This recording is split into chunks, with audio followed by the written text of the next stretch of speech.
ଗୋଟିଏ ମୁହୂର୍ତ୍ତର ଧୈର୍ଯ୍ୟ ଜୀବନ ରକ୍ଷା କରିପାରେ।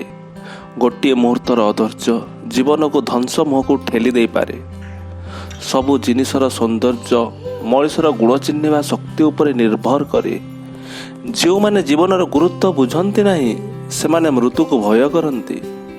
କଳ୍ପନା ସିଂହ ଭଳି ଭୟଙ୍କର, ଏହାକୁ ହିଂସ୍ର ଭାବେ ବୁଲିବାକୁ ଛାଡ଼ ନାହିଁ।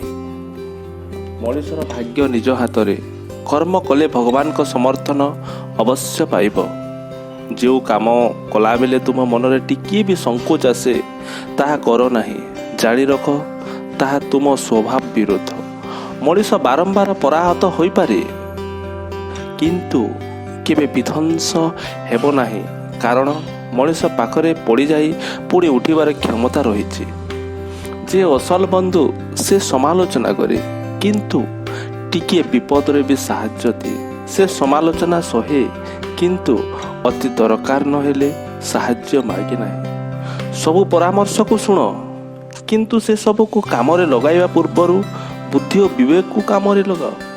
ହିଂସା ଦ୍ୱାରା କୌଣସି ସମସ୍ୟାର ସମାଧାନ ହୁଏ ନାହିଁ। ହିଂସାର ଘୃଣା ସୃଷ୍ଟି ହୁଏ। ଘୃଣାରୁ ଅଧିକ ହିଂସା ଜନ୍ମ ନିଏ।